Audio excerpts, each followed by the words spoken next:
हमें किस तरह का खाना खाना चाहिए ताकि हमारा जीवन अपनी पूरी क्षमता तक पहुंच जाए, खासकर कॉलेज या स्कूल जाने वाले छात्र के लिए। तो भोजन कैसा होना चाहिए, हमें ये समझना चाहिए। भोजन कोई धर्म नहीं है, भोजन कोई संस्कृति नहीं है, भोजन बस इस मशीन के लिए ईंधन है।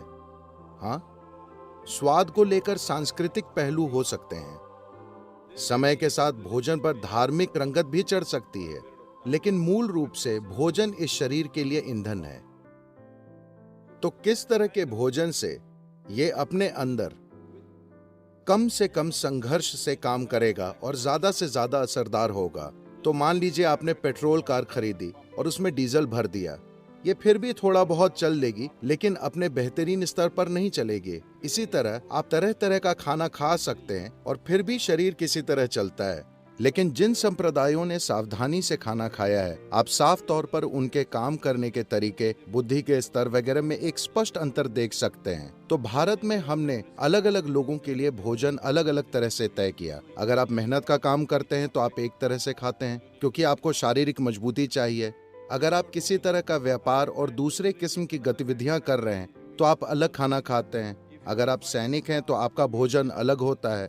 और अगर आप पढ़ाई, आध्यात्मिक प्रक्रिया और जीवन के सूक्ष्म पहलुओं में हैं तो आप अलग खाना खाते हैं। अगर आप पढ़ रहे हैं तो किसी चीज पर फोकस रहना सबसे बड़ी चुनौती होती है। वो कोर्स की बेकार किताब, मुझे माफ करें, The wonderful textbook. वो शानदार किताब जो लिखी गई है वो औसत बुद्धि वालों के लिए लिखी गई है। ये सबके समझ पाने के लिए है। ये बहुत बुद्धिमान छात्रों के लिए नहीं लिखी गई है।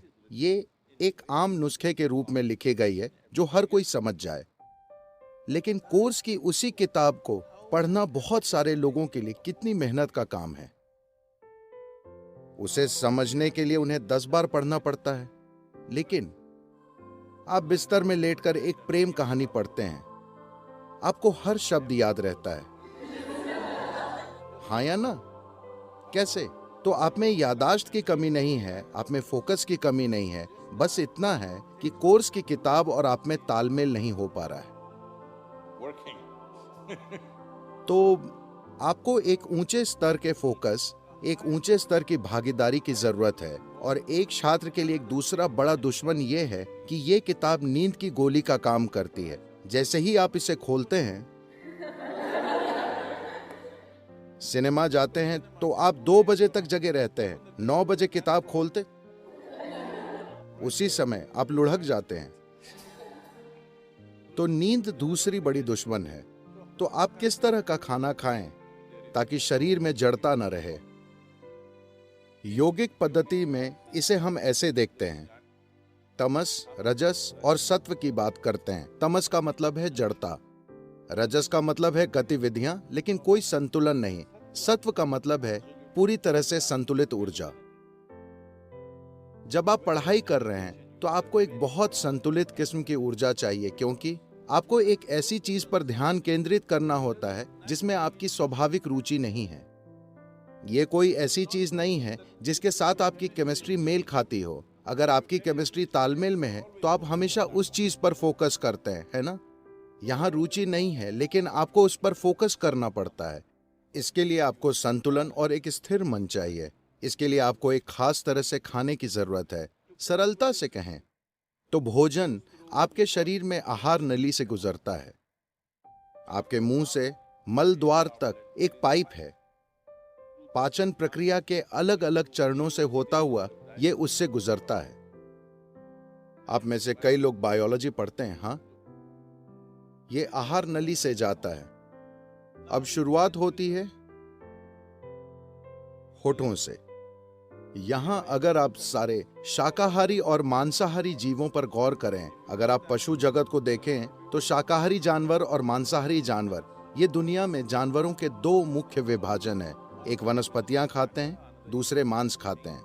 अगर आप आहार नली की बनावट देखें तो शाकाहारी और मांसाहारी जीवों में एक स्पष्ट अंतर है।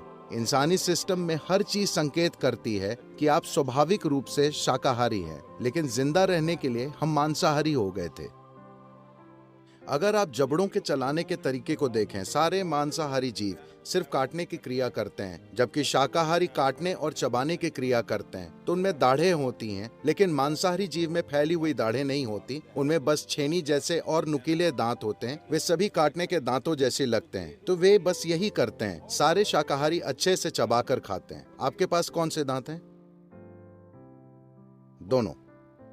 तो आपको खाना चबाकर खाना चाहिए। आपको अपना खाना इसलिए चबाना चाहिए क्योंकि आपकी लार में एंजाइम होते हैं। अगर आप थोड़ा सा कच्चा चावल लेकर अपने मुंह में 1 मिनट रखें, आप देखेंगे कि यही मीठा हो जाता है, क्योंकि यही कार्बोहाइड्रेट शुगर में बदल रहा है, मुंह में ही। तो अगर आप ढंग से खाते हैं, तब हम कहते हैं कि आपके पाचन का 30 से 50% पाचन आपके मुंह में ही हो जाना चाहिए। तो पाचन तंत्र का ये हिस्सा आधे या आंशिक रूप से पचे खाने की उम्मीद कर रहा है, लेकिन अभी जैसे हम खा रहे हैं, अधिकतर हम न सिर्फ बिना पचा खाना बल्कि आंशिक रूप से नष्ट खाना डाल रहे हैं। तो उसी मात्रा में ऊर्जा प्राप्त करने के लिए आपको भोजन की जो मात्रा चाहिए वो बढ़ गई है। उतनी ऊर्जा पैदा करने के लिए जितना आपको खाना चाहिए, आप उससे बहुत ज्यादा खाना खा रहे हैं। इसकी वजह से शरीर में जड़ता आ गई है, क्योंकि इससे उससे कहीं ज्यादा भोजन को प्रोसेस करना पड़ रहा है, इसलिए जड़ता है। एक बार जब जड़ता आती है तो आपकी नींद का कोटा बढ़ जाता है। आप कितने घंटे सोते हैं? हेलो? 8 घंटे। आप आम सलाह के मुताबिक चल रहे हैं। देखिए, ऐसा नहीं है कि आपको जबरदस्ती जागते रहना चाहिए, बात ये नहीं है। लेकिन अगर आप सही खाएं और अपने शरीर के साथ कुछ चीजें करें, तो आप देखेंगे कि 3 से 4 हफ्तों में आप अपनी नींद की जरूरत 2 से 3 घंटे बड़ी आसानी से कम कर सकते हैं। 1.5 से 3 घंटे आप बड़ी आसानी से कम कर सकते हैं, अगर आप सचेतन होकर खाएं And just learn to sit properly. और बस ठीक से बैठना सीख लें। आपको पता है, बस बैठने की मुद्रा आपके शरीर के ज्यामिति और सिस्टम में क्या जा रहा है, अगर आप बस इन 2 चीजों को संभाल लें तो आप देखेंगे कि आपकी नींद का कोटा कैसे कम हो जाएगा। बस आपकी जानकारी के लिए, 25 सालों से ज्यादातर मैंने औसतन 2.5 घंटे की नींद ली है। अब मैं थोड़ा आलसी हो गया हूं और अब मैं लगभग 4.5 घंटे सो रहा हूं। लेकिन हफ्ते के 7 दिन, ठीक है, 365 दिन में बस ऑन हूं, लगभग हर दिन।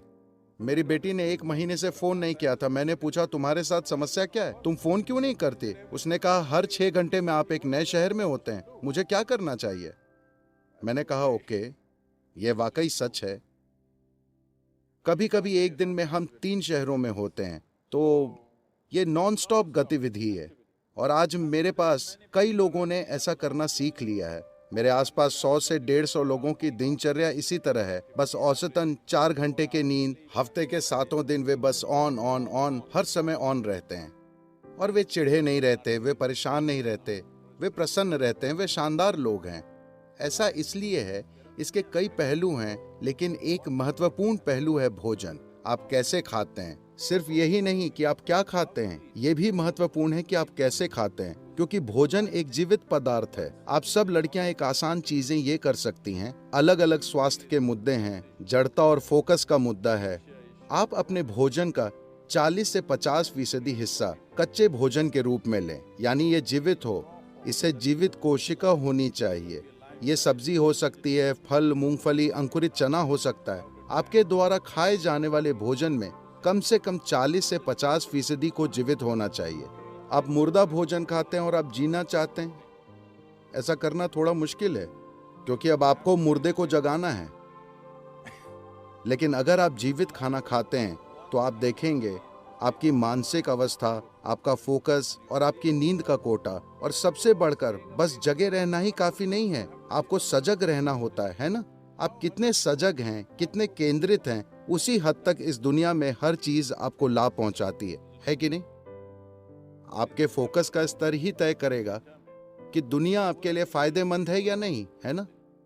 और जीवन का एक और पहलू, भोजन का एक और पहलू, जब आप कुछ खाएं तो उसका जेनेटिक कोड सरल होना चाहिए।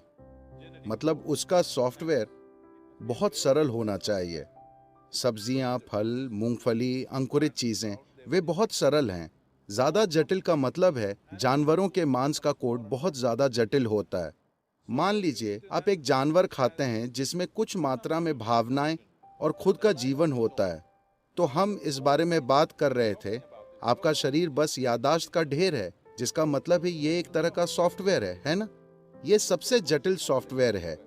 इंसानी सॉफ्टवेयर धरती पर सारे जीवों में सबसे ज्यादा जटिल सॉफ्टवेयर है। तो अगर आप एक जानवर खाते हैं, खासकर अगर आप एक स्तनधारी को खाते हैं, तो उसकी जटिलता वैसी ही होती है। शायद ये इंसान जितनी जटिल ना हो, लेकिन उसी तरह की जटिलता, क्योंकि उसमें उसके अपने विचार और भावनाएं हैं। अब उस कोड को तोड़ने और अपने सिस्टम के साथ जोड़ लेने में आप पूरी तरह से सफल नहीं होते। तो ये आपके भीतर कुछ खास गुणों के लक्षण छोड़ देगा। आप उस कोड को तोड़कर अपना हिस्सा नहीं बना सकते, क्योंकि ये अलग और जटिल कोड है। अगर आप पत्तियां, सब्जी, फल, मूंगफली या अंकुरित चीजें खाते हैं, ये काफी आसान है। अगर आपको मांसाहारी भोजन खाना ही पड़े, तो आपको वो खाना चाहिए जो आपके कोड से सबसे दूर है। तो आमतौर पर मछली और पानी के जीव आपसे सबसे दूर हैं। तो अगर आपको मांसाहारी भोजन खाना ही पड़े, तो खाने के लिए सबसे अच्छी चीज है, आप समुद्र तट पर हैं, तो खाने के लिए मछली सबसे अच्छी चीज होगी।